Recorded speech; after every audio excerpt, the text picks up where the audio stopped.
Fritz knew something we all didn't know. He knew where my notes were.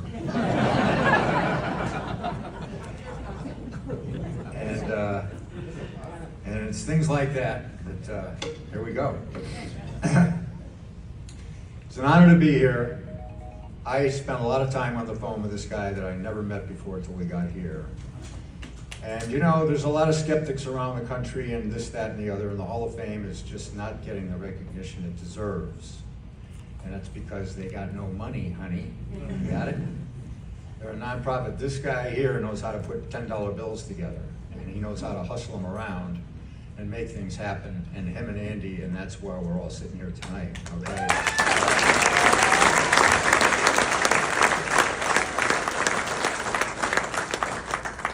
So, without any further ado, we start with Fred Kuehne, AKA Fritz. Woo. Yeah. And Marie and, you know, Charles are here. He was the patron, okay? The old school patron of the club in that little bike shop on John Street in Princeton.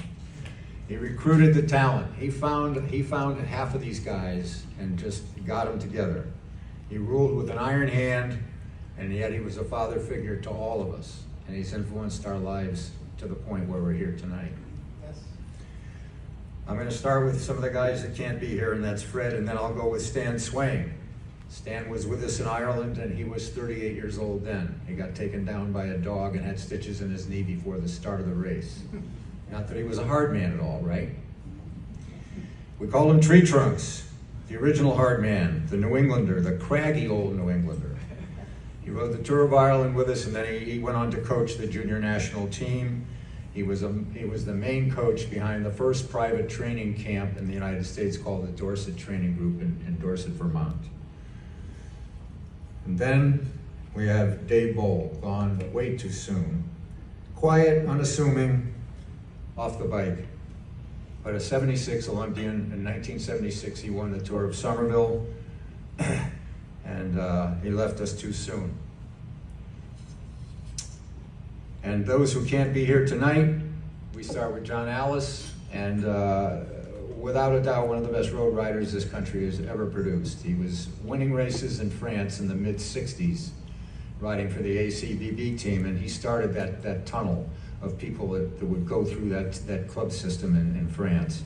And he came home and just started kicking butt, and was a three-time Olympian and a national champion at age 34, and a guy that took me personally under his wing and helped my career happen. Next up is Alan Bell, a Hall of Famer, by the way, and so as was John Allis. A track sprinter on the 1956 and the 1960 Olympic teams, and he was a runner-up at the Tour of Somerville 5 times. Okay, how good was he? All right, so Alan couldn't be here tonight. So now I'm going to get to the boys that are here in attendance, the original Raleigh boys, and we'll start with the guy who just spoke to you, John Howard. He's a Hall of Famer, of course, a 3-time Olympian, and voted Rider of the Decade of the 1970s. And then he goes out and wins the Ironman triathlon. And that was before, oh yeah, then he got behind a motor and went to 154 miles an hour on the Mount Salt Flats, okay? So the first modern day, and then on the Tour of Ireland, you saw him there. And I'm so glad that they captured him stepping forward. And from that quarter, we may hear more in the future. Well, the hell they did, didn't they, huh? And then next in line, another Hall of Famer, and Dave Chauner, a 2-time Olympian, pursuiter on the track, and of course the developer of the first guy to take over the Trexlertown Velodrome and him and Jack Symes made that happen. And then he's also known as the only guy to win a stage in the Tour of Britain, the milk race. He still went over there his first year and won a stage, and then he was a promoter at T-Town, and then of course the U.S. Professional Road Championships in Philadelphia. I mean, things like that aren't done anymore. You know, 200,000 spectators in downtown Philadelphia for like 17 or something years. He went through different sponsors. I mean, the guy was amazing. But what he's really more famous for than anybody really recognizes is that he got a late night phone call from me when he didn't know me back in 1973, and I had my ticket to go to Belgium and race the next morning.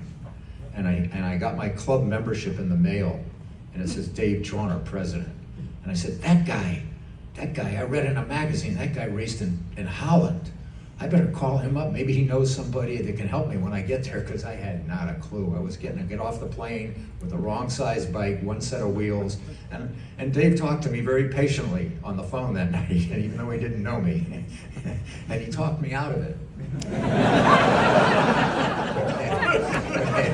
So he said, and I wasn't bike guy yet, okay? I was just some guy that called him up. And he suggested, he says, you know, it's March, Bill. You know, those kids, they race in hard, cold weather 3 times a week on cobblestones. I don't think you should go. If you go now, Bill, you'll probably come home and never get on a bike again. So I took his advice and met him in Central Park, and he brought me down to Princeton, New Jersey, where I met Fritz Kuehne, who looked at me and said, yeah, get a haircut and I'll talk to you tomorrow about being a member. I didn't dare tell Fred that I had just gotten a haircut. So that's Dave. And then we get to our other Olympian, Flip Emil Waldteufel, who is known as the chef. And not just casually, he was one of the San Francisco's best chefs. And in the 1972 Olympic road team. And he raced in France, and he would just leave his restaurant. The guy was like one of the top chefs in the city, and he would get some sort of leave, like, I gotta go to France for the weekend. He wouldn't come back. And they start phone calling around in September, where's Flip? So he was on a national road team. He rode the Tour of Ireland. He was one of the modern day domestiques and an excellent stage race rider, a great team rider. Next up is a guy you might be familiar with, a guy named Bobby Phillips. Anybody? The Baltimore Bullet, huh? This guy was national champion so many times. I mean, he could carpet the floor here with jerseys, okay? You go to his house, you can't get in. There's trophies everywhere, okay? And those are only the first place trophies. So Bobby's here, and he's the spirit of the team. And then, of course, we have my chance to get back at a guy from Buffalo, New York. I've waited 50 years to get back. Jimmy the Dry Look Hutter. Yeah. I was on the 71 Pan Am team, rode the Tour of Ireland, but he's probably more famous with he and Doug and Dale getting in fisticuffs on the side of the road in South Africa at a stage race.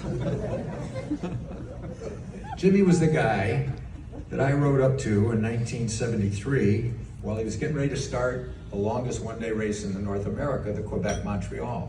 It was summer of 72. I was a long-haired hippie riding my bike across America, got a little carried away, ended up in Quebec. I had my hair up under my hat the whole time, and I heard about this bike race. And I said, wow, it's long enough. I've been riding long distance. I could probably ride a long distance road race, 172 miles. So I go to the starting line, looking horrendous with a beard and hair and hairy legs. I even have a Bacardi rum sticker stuck on my top tube. And I walk up to all people, I don't even know any of these bike racers on the East Coast. I walk up to Jimmy Hutter, the prima donna, everything on him is immaculate. You can drink soup out of his bottom bracket, right? I walk up to this guy and I say, hey, could you take my pannier bags and my clutcher rack off my bike and take it to the finish line for me? He was appalled. He said, Dean, somebody talk to this guy, get him out of here. Somehow or other, my bags ended up in his team car, and I got to the finish about an hour and a half after he did, because he was like second place. But that's Jimmy Hutter. And then, right along with Jimmy Hutter, you can't talk about Jimmy Hutter without talking about Doug Dale, right? The fisticuffs champ. Well, Doug, you know, everybody's talking now that we're all older. Oh, how long have you been riding? How long have you been riding? Well, Doug goes, I've been on the bike for 60 years. He's won, I can tell you, when I got to New England, this guy had won already, between him and John Allis, they had won almost every major race there was in New England. And he put down as a personal note was he beat John Howard using collared cranks. And he was best man at Bobby and Pat Phillips' wedding. But he was also the director of the Oster-Daimler Jr. team, which was a powerhouse team that went on to have great careers. And then he's now a bike artist, and he still says he owes everything to Fred Kuehne. Yes, here, here. Yes. Next in line in this cast of characters that I love so much is the monk, John Gromek. John has, he informs me, 448,000 miles in his legs. And he's got, you'll see a picture in my scrapbook, he's got training diaries, 30 of them, all lined up in perfect order, that will document the whole 448,000. He's a three-time New Jersey State Road Champion. He was on the USA team with me and John Howard and Dave Chauner when we rode the Tour of Newfoundland, and that's John Gromek. And the next in line is John Baer, who was recruited by Fritz and is a two-time Pennsylvania State Road Champion. He rode the Tour of Ireland with me. He qualified for the Pan Am and Olympic trials, and now he's like the board of directors. He's the big hoo-pa-pa for Bike Delaware. He's like bike advocacy, Mr. Everything for the state of Delaware, John Baer. And then we have Craig Kissick, who was recruited away from the CA Association by Fred Kuehne. He placed fourth in the Nutley criterium, and he was riding junior gears. He was still a junior. He was third with Iron Grip John Chapman in a couple races in Central Park, second on Olympic development races in Vermont. Rode the Tour of Ireland when he was a really, what we call a youngster as far as we're concerned. And he got fourth in the Queen stage in the Tour of Ireland, and he was sprinting against Sean Kelly and Alan McCormick. And he spent 10th in the district championships for the Century Road Club of America.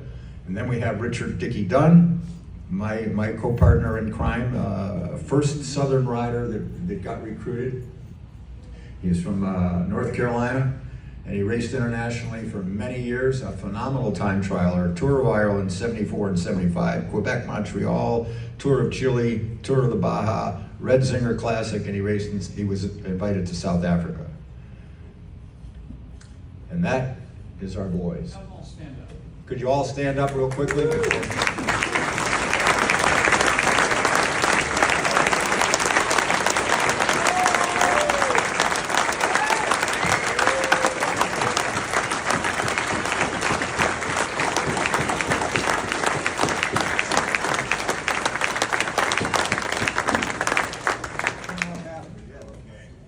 Thank you. We'll have them all up on stage together if they don't get into a fight before that. All of these little mini documentaries, we worked together with a guy named Jeff Shaw in Davis, California, and Davis Media Access. He can't hear us today.